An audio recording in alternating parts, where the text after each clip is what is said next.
Good morning and welcome to Morning Movie News, where Morning Movie News' new look is going to have to debut tomorrow because it comes with a surprise and the surprise is not ready. There's some difficulty coding it. There's a hint for you.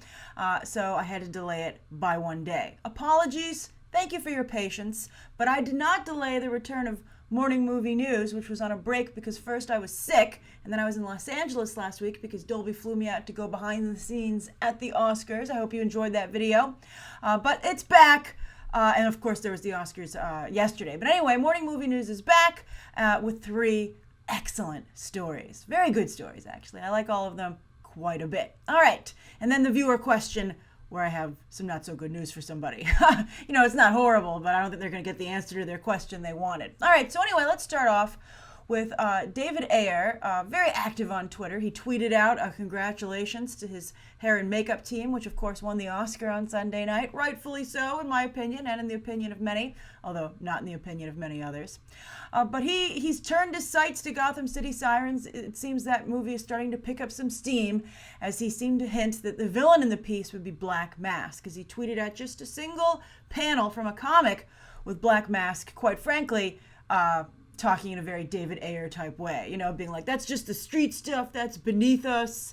It looked like, actually, quite frankly, like one of the lesser quality DC comics, like not one of the comics that made Black Mask the somewhat iconic character or villain that he is today. He's a fringe villain, let's be honest. I don't know why Gotham City Sirens, considering who's going to be in that film, Harley Quinn and likely Poison Ivy and Catwoman, they couldn't do a little bit better in the villain department. Although if he's going to be there, it would seem that Joker will not be coming out to play. All right, so anyway, my thoughts on this.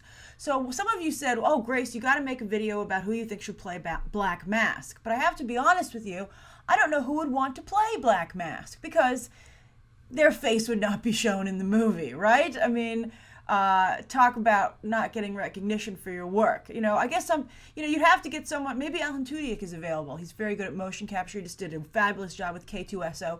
But you're going to have to get an actor like that. You're going to have to get someone who, I don't know how they'll handle the face. In comic book lore, he originally wears a mask, and then in typical comic book fashion, that something tragic happens, it gets melted to his face, so he always looks like that. It never comes off. So I don't know how cinematic that would be if he couldn't gesture and, make expressions with his face. I mean, maybe it would be creepy, I don't know. Or maybe it would just seem a little bit too, Scream-like, right? Although that was effective, but, also that was used minimally. Probably not as much face time as Black Mask would get.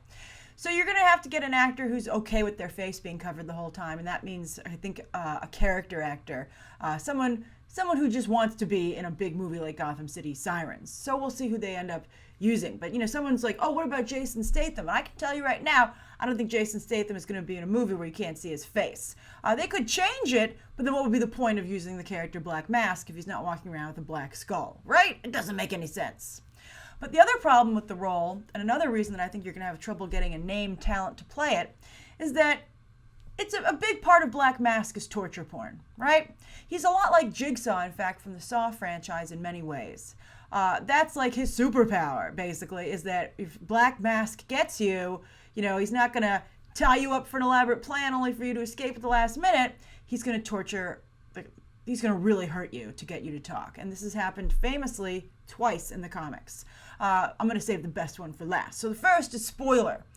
Spoilers, you might recall, if you're a comic book fan, was Robin for a very short amount of time. It didn't go well, both within the pages of the comic and with fans. Carrie Kelly is a wonderful female Robin. Spoiler seemed a little bit just like, what if we had a female Robin? It was tokenism at its worst.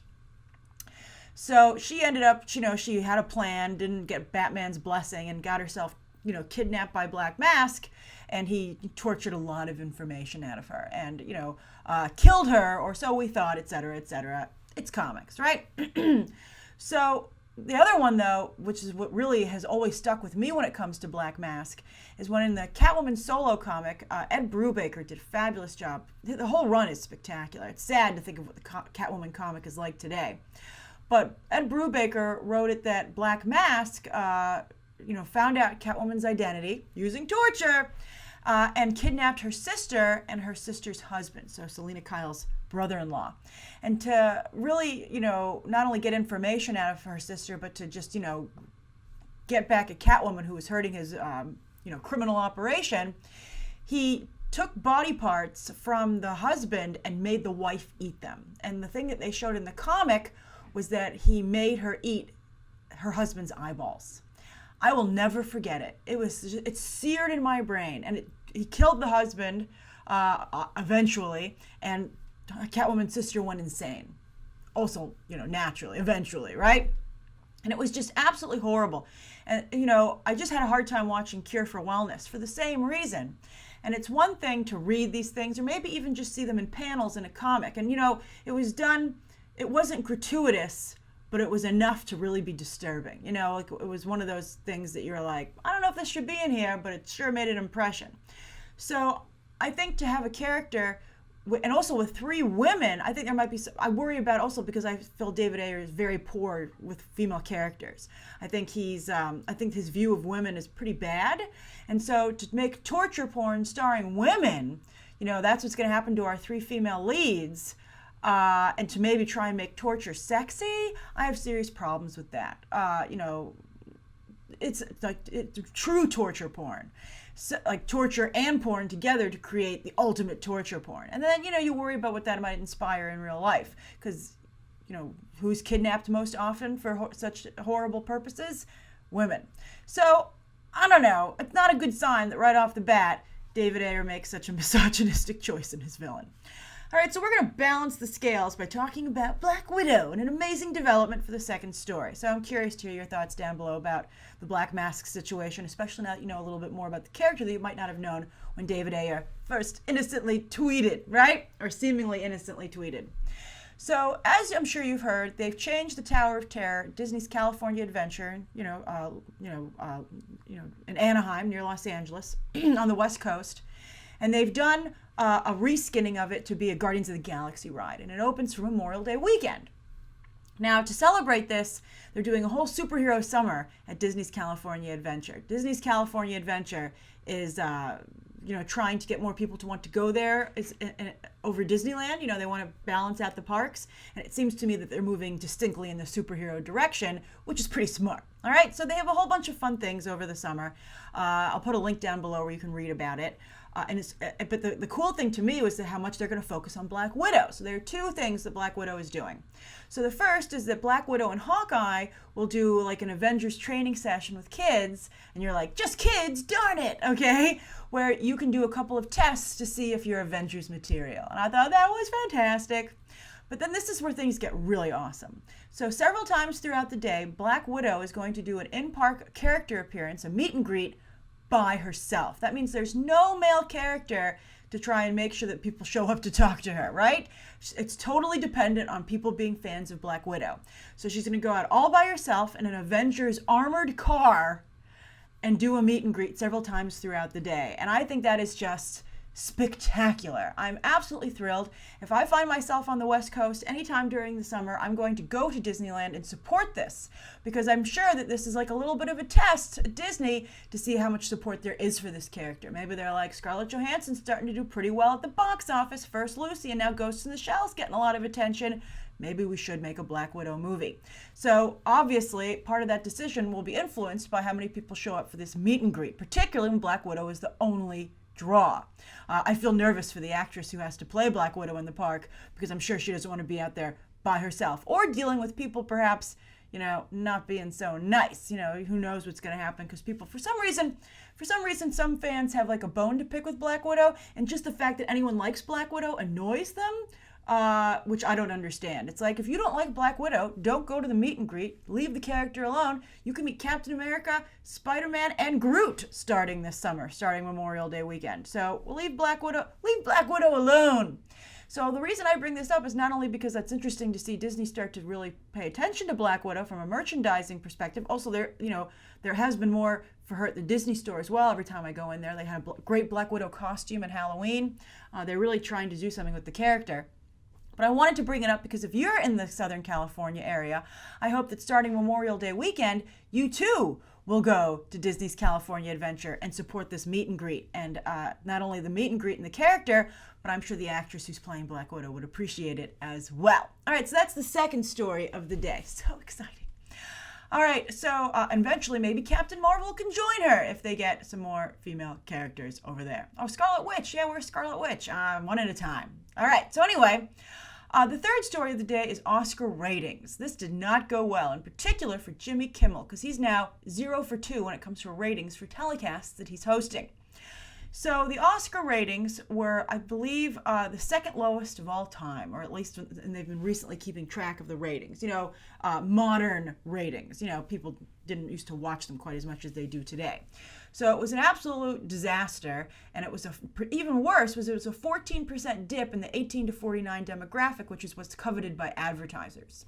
So now you could say part of it is the films that were nominated. And also some people wonder if it's the political aspects that Hollywood has taken on. Some people might have said, I just don't want to risk it. I don't want to get a speech, I think that it's, I think people take this very personally, as is understandable, that if you attack something they believe in, it's kind of like you're attacking them and they just don't want to deal with it. And as I talked about with you before, 60% of Americans could not list a single Best Picture nominee. So of course they're not going to tune in. So that's a problem. The films that were nominated, right? And Hollywood continuing to celebrate. What gets Hollywood excited doesn't get their audience excited, and that's a disjoint that they might want to look into, right?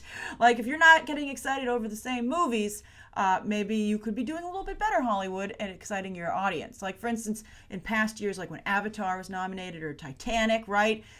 Those, even things like Black Swan and Gravity, those were things that everybody was excited about.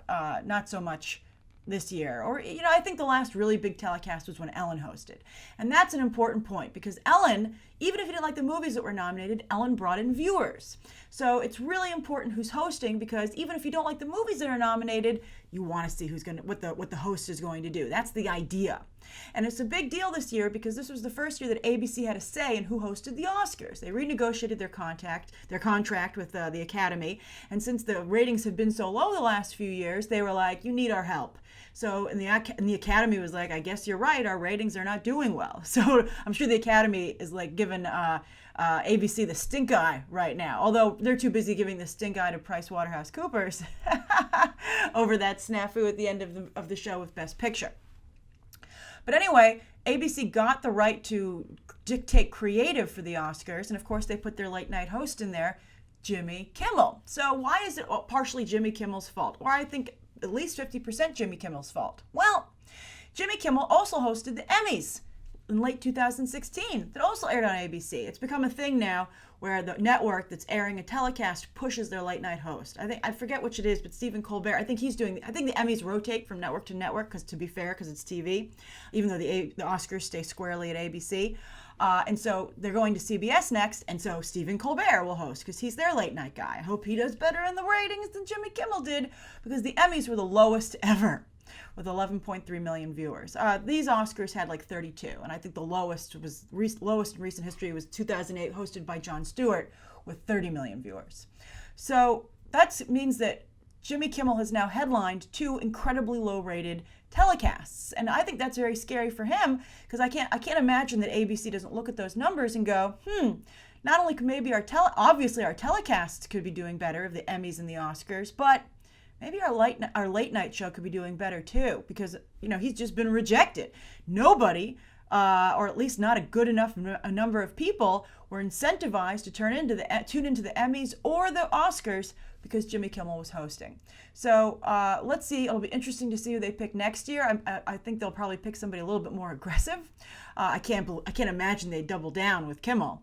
I thought he did a nice job, but I thought Seth MacFarlane was a good host. I thought that was good. I've always, of course, enjoyed Billy Crystal. I thought Ellen did do a nice job. It's hard to host the Oscars. It's a tough gig. They don't really give you a lot of room to play. And I think one of the best hosts I've seen in recent memory was Seth Meyers on the Emmys, but nobody ever talked about him, but he had one of the best, strongest monologues I've ever seen for an awards show. So I'm curious, how much does the host factor into why you tune in? What do you think of Jimmy Kimmel specifically? Did you watch the Emmys or the Oscars? And did Jimmy Kimmel have anything to do with that decision, yay or nay? And why do you think so few people tuned in for the Oscars this year? All right, so the viewer question also has to do with the Oscars. This comes from Nicole Nelson, who has very sweetly asked me a nice question. She actually emailed me. So she said, "Dear Grace, I'm a longtime viewer and I really enjoy your channels." Aw, thank you, Nicole. "I watch your channels every day and enjoy your conversation about the box office, etc. So I've noticed that when conversations about diversity are usually had, they discuss issues pertaining to women, LGBT people, people of color, and disabled people as if they are separate identities, while rarely acknowledging individuals' intersecting identities, and that there are specific issues that Black women, gay, Latinos, disabled Asians, transgender Native Americans, etc. face in society." Okay, so she's talking about the fact that, often people don't just check one box, they check a couple of boxes, and that's not really being addressed. Now this brings me to my topic of the Black LGBT film, Moonlight. Thanks for reporting on Moonlight over the past few months. I was wondering if you would be willing to discuss the movie's significance in relation to mainstream white LGBT films, and if you foresee Hollywood financing more black LGBT films, especially now that Moonlight won the Best Picture Oscar. Thanks and have a great day. You're so wonderful, Nicole. Okay, so here's the thing. I agree. There's been, I think, a very specific way that gay people have been interpreted in entertainment, right? I think it's ever evolving, right? It started out obviously as a caricature. Then I think it's become a little bit more three-dimensional as we've moved on. But I think that one of the reasons that Moonlight was considered such an important film is that while there is a large LGBT community within the Black community, just what Nicole's talking about, checking multiple boxes, not only is it not really ever discussed like in entertainment, but my impression as an outsider looking in on articles that I've read, etc., is that the Black community isn't really acknowledging the LGBT community that they have within themselves. So that's what Moonlight was about. That, how this character, this gay child, boy, and then teenager, and then man, was kind of rejected by his own, people, so to speak, because they just weren't willing to acknowledge the LGBT community within, and it created a very weird limbo for people like that lead character specifically, which I thought was very interesting. It's very interesting. It's very complex, and that's one of the reasons that people liked Moonlight so much. A lot of people are saying, "Oh, it's just a reaction to Oscars so white. It's all politics, etc." No, I mean, Moonlight really does highlight something that's very important that no one's highlighting, right? The LGBT community within the Black community that's not being acknowledged by anyone, including their own community. So that's what Moonlight. That's a really big reason that Moonlight is important, and that's why it was so significant that Mahershala Ali's drug dealer character was so accepting of this, little boy who happens to be gay, because that's something that considered sometimes a leader in the community, and also I believe, again, I'm not from this community, so I can't speak to it, but from what I've read and seen, perhaps that element being the least accepting of the LGBT aspects of the community, at least publicly, right? There's a whole thing about like the undercurrents and what happens behind closed doors, etc. It's actually, really complex, again, very complex, and that's why Moonlight broaches that. So anyway, I don't know if they'll make more movies like this. And here's why, Nicole. First of all, there's only two reasons you make a movie. It'll do well at the award season, and they've already had a film like this, so they're not going to repeat. They're going to move on to their next important subject.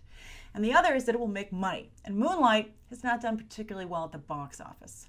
I think a lot of people will go and see it now because it won Best Picture, but I think that it's not going to make Hidden Figures money or La La Land money, right? And so I don't know. You might see something maybe on television. You might see something like maybe more indie films. You might see more Black gay characters that are depicted not in the way that they have been in the mainstream entertainment to date, right? Less flamboyant, more, and I think Moonlight just in general moves toward, a more three-dimensional depiction of gay people in general. We'll see what they do in Alien Covenant with the gay couple that they just recently revealed that they've added to that movie. That's a really interesting, important situation there, and we'll see what Ridley Scott contributes to the situation. So I think that Moonlight is definitely a step forward, but at the end of the day, until this kind of a project makes money, Nicole, you're not going to see a lot of it come, or wins a lot of awards. You're not going to see a lot of it coming out of Hollywood. You might see maybe a couple more combos like you discussed. Someone might see how well Moonlight did and said, is there another group that's not getting recognition that maybe we can shine a light on? But until these projects make money and they have a lot of viewers, Hollywood just isn't going to be motivated to do it. And in particular, because of Moonlight, it's ironic and unfortunate that Moonlight actually will hurt going forward, I think, doing anything like this, because they've already done Moonlight, so people are just going to say, oh, you're just going to come off as a Moonlight, you're copying that. So it's a complex situation, but I think that Moonlight did do a lot of good, and maybe it'll contribute to the overall depiction of the LGBT community of many different ethnicities, but just overall. I think that's a direction we're moving in, and so Moonlight isn't going to create its own category, but I think it's definitely a step, part of the whole thing going in the right direction. So I hope that explains it to you. It's difficult to talk about, especially again, because I'm not from that community, so I want to be very careful and respectful in how I address it. But I'd be curious. I know a number of LGBT people from that community watch Beyond the Trailer, which is very important to me, and I'm aware of that. So I'd love to hear your thoughts on this topic down below. And also from people who are not part of the LGBT community and who have seen Moonlight, or maybe might now are thinking of seeing Moonlight, how do you view the way that LGBT community is being portrayed in entertainment? Do you see a shift, that it's not just like the way it has been in the past, with the classic white character or the flamboyant character? Are you seeing some three-dimensionalizing of it as well? All right, whew, a lot of landmines there. Okay, so thank you for your question, Nicole. Thank you everybody for tuning in today. Please write down below, I think, today's top 3 stories, Nicole's viewer question, and anything that you would like to see covered tomorrow, and any questions, of course, that you might have. Thanks for watching.